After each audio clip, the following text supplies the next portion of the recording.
watching. Keep on watching. Keep watching. Keep watching. Keep watching. Keep watching. Keep watching. I urge you to keep watching Business Talks with IfyMelody.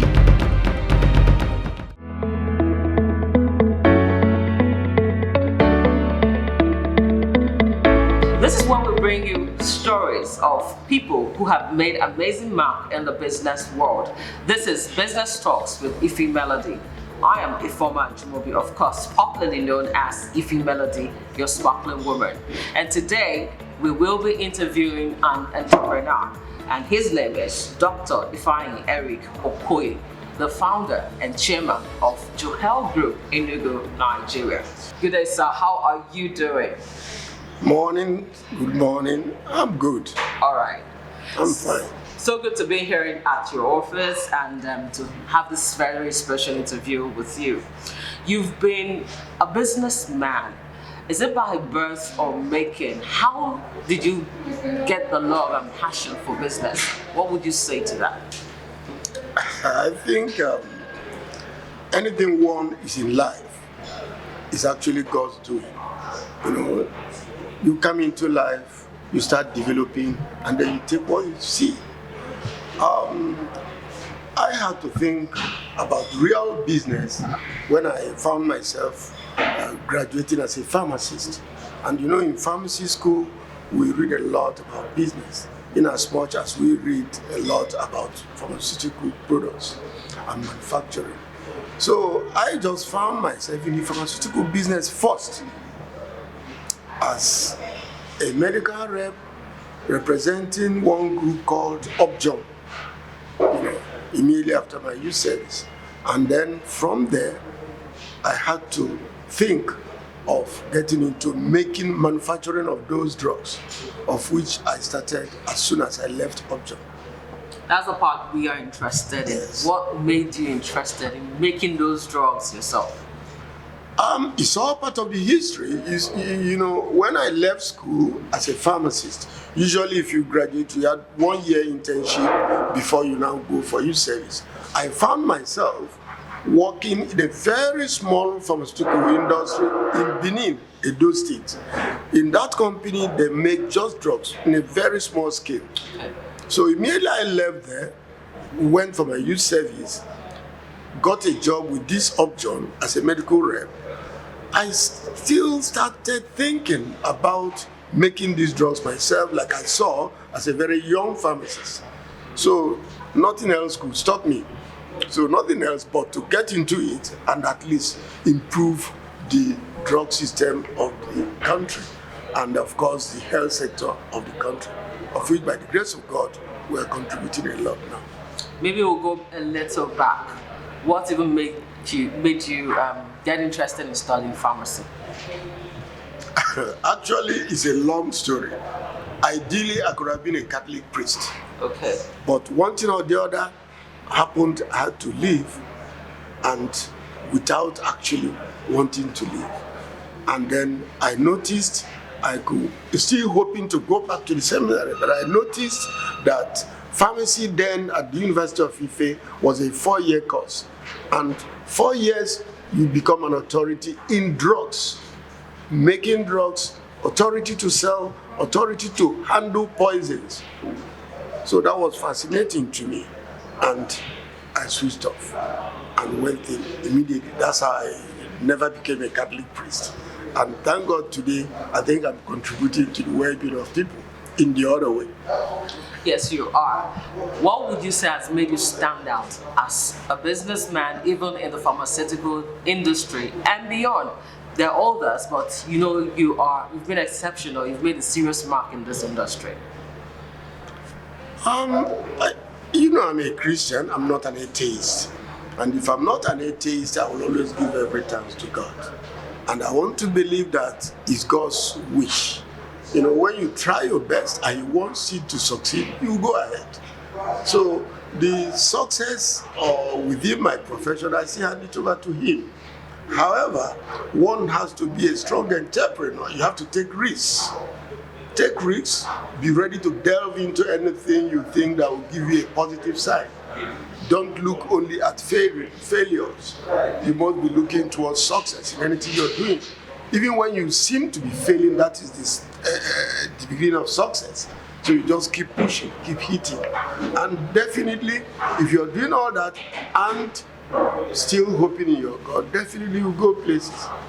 So that's why I say it. Have you had challenges in business? Can you share some of your experiences, and then how do you come out from it? Of course, there is no businessman anywhere in the world that could not face one challenges or the other. You must have faced one in the course of your business. And in a developing nation like Nigeria, where policies dangle left and right, policies are never implemented, definitely a lot of challenges will follow. First and foremost, like in the country now, you know as well as I do, that forex, foreign exchange, is one thing that is very difficult to assess.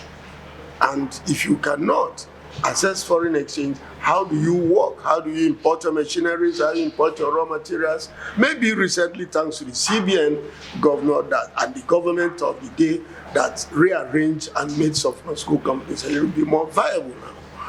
Then, of course, there is this infrastructural problem. Like I said, in developing countries, like in Nigeria, it's difficult. As we are sitting here, our generator 1000 kVA plus is on. It's been on since yesterday. These are very strong challenges that could push anybody out of business, because as we are working, we are competing with the West African sub-region and the world as a whole. So these challenges have been there, but it's just that one has to sit on it and never look back. Not only that, if I still have to go on, there are a lot of multiple taxations within the system that flaws businesses completely. Though I want to say that some states like Enugu State are somehow trying to manage it with the businesses available and try to encourage them not to really fall out of business because of multiple taxation. There are a lot of issues, even the manpower. In Nigeria today, manpower is a case. It's very difficult to get honest workers. It's very difficult to get sharp, brilliant workers that will deliver what you are looking out for. But some of these challenges are actually the core center of one success. If you identify them and create solutions for them, definitely you'll be somewhere else. Which makes people like you exceptional, because we see those challenges, and even in the midst of these challenges, you're still moving on strong. How do you handle human resource, for instance, which is a major challenge indeed? You know, human resource is something that you can't do without in any form of business. So the most important thing is actually bending down in terms of picking the right candidate, and then training is very important to ensure that you train whoever you have within your system. And not only training, you have to encourage the staff. If you train a staff and it's not well encouraged, definitely you lose the staff. So to encourage anybody working within your system, you need to train and then give something that will be acceptable within that environment. And of course, make them feel good once in a while. And one most important thing is never to have a breach between you and your workers. You are within the same system. It's just by accident that you are the CEO. So make sure there is a good human relationship, good rapport with your staff. Even a cleaner, a gate man, they're all the same. They're all human beings. So if you move together, definitely things must work out. All right, sir. Thank you so much. One final thing. There are a lot of young people who, by default or by circumstances, go into business these days. But once they start, sometimes they go through a lot of challenges and tend to pull out. But what would you say? What would be your advice to a young entrepreneur out there? You see, if you know the core definition of entrepreneurship, entrepreneur has to do with risk. You must be able to take risk. Determination. You must be determined. And there is that saying that when the going gets tough, the tough gets going. As an entrepreneur, you must expect at a point in time there must be some difficulties. And your success is in overcoming those difficulties. But what the young men and women of nowadays do is that once they sight any difficulty, they run back. And once they run back, most times it's difficult coming back. And by the time you are coming back, your position is even occupied. So they must be ready to take risk, must be determined to face anything they see, don't just collapse and run back. And then they must be honest. Honesty is one of the key aspects of business development that people don't understand. And then you must be able to shape yourself to go ahead with the community. Pay the necessary tax and then have a good relationship with your team. How do you handle running out of money, feeding, taking responsibility of family, especially at the building stage? Did you ever experience that? You see, it's all about planning. For anything you do in life, you must plan. You plan before execution. If you extrapolate it to the most Nigerian governments, they plan but they don't execute. So as an individual, you must plan and then you execute. So if you have interest in family, you must start early, assuming there is no money for food. What do? I'll start saving from the first day. And as I'm saving, I'm thinking of how to get that money to be a little bit more useful to me. You understand what I'm saying? And then don't think or take yourself above what you are not. It's even always better to think lower, spend lower.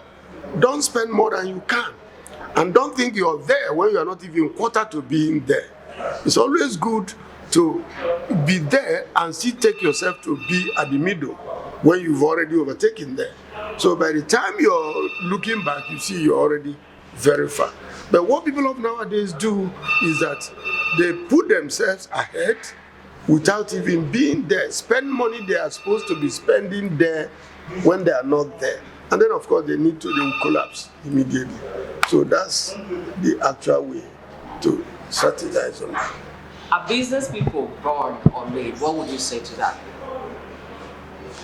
I will want to believe that the two aspects can develop. A businessman might be born, maybe born without any health challenges, without any deformity. You are already born. And then if you are lucky, you are born inside a family where the business is already set and going, and you have the acumen to keep going with it. A business person can also be made, born within an environment that is very radical. He can't even grow up, supposed to grow out of it. You see him getting up and then finding himself maybe in school or even not in school, and then finding himself within the center of nucleus of business that he has never even thought of. And then he has the capability to make himself. So the two ways is applicable. It depends on how the person grows. Some people feel for you to be a business person, it's something that is inside of you, it's innate. Do you think it can be acquired, business skills? Can business skills be acquired? Of course, I believe that anything can be acquired. That's why we go to school to sometimes study some professions. It's all part of acquisition. So if somebody can decide to engage in something, take in that thing into himself and develop it, it's acquisition, and he can grow with it. However, there are people that are naturally born with the big mind of entrepreneurship. Like people will say, you are an Nnewi man. What does that mean? An Nnewi person must always add 1 + 1 before he says anything, before he does anything, most especially when it comes to do with money. So it's all what people can acquire within themselves and grow with it. So That's my belief. All right. Which is not a general belief. All right, thank you. And then even when you talk about apprenticeship, which is very popular with us, was popular with us, I don't know what the status is right now, you could see that people were made to become entrepreneurs in the sense that when they go for apprenticeship, they study businesses and work under people and also come out and tend to do very well. So even if you didn't have that in you initially, you've been trained through that process. Would you say that's what worked? Before now, it used to work out very well.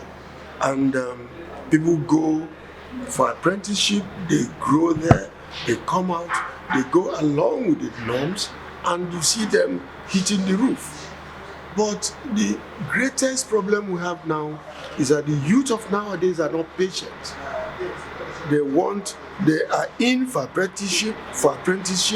They want to ride the car their bosses are riding when they are even within the umbrella of their bosses. If they have cause to ever leave their bosses, they want the next day to become as big as their bosses without even planning, without execution of anything, without even strategizing anything in their life. Of course, it's not possible. And then because of that, apprenticeship is like almost collapsing. However, some people are still in there, still growing. But the other side of it is that if it's possible, I always let people know that it's good if you have the opportunity to acquire education. Even if you want to be an apprentice, you can be a graduate and then go back for apprenticeship. People don't believe it's possible. It's very, very possible. Just the way you might also grow through apprenticeship and still go back to school. In fact, I had my master's and my PhD as a CEO of Juhel many years back, many years back, because I thought, oh, I could do this after seeing a little bit of the business life. So if people can try to match the two ways, is better. The issue of apprenticeship of those days used to be apprenticeship without education because there were no opportunities to get educated at that stage and level. But now, there are many places one can acquire education, adult education, online education, and all that. So even without having the privilege to go through education before getting into apprenticeship, one can still get education in the course of your apprenticeship or after the apprenticeship, because education is like a door opener, something that creates a room for interaction, a room for development, a room for planning your life, while the other ones are being made up. Thank you very much, sir. And this is where we will call it a wrap on Business Talks with ECCIMA. It's been a very interesting one with the founder and the chairman of Juhel Group, which of course has Juhel Pharmaceuticals, and you have the IV table water, and of course even petroleum gas stations and so many more under the particular group. It's been quite interesting. He was also a one-time head president of ECCIMA, that's the Enugu Chamber of Commerce, Industry, Mines and Agriculture. And he's gotten a lot of other people who are looking up to him. Thank you very much, sir, for granting us this time. Thank you. Thank you very, very much. My name is Okoye Ifeanyi, and I advise you keep watching Business Talks with IfyMelody. Thank you.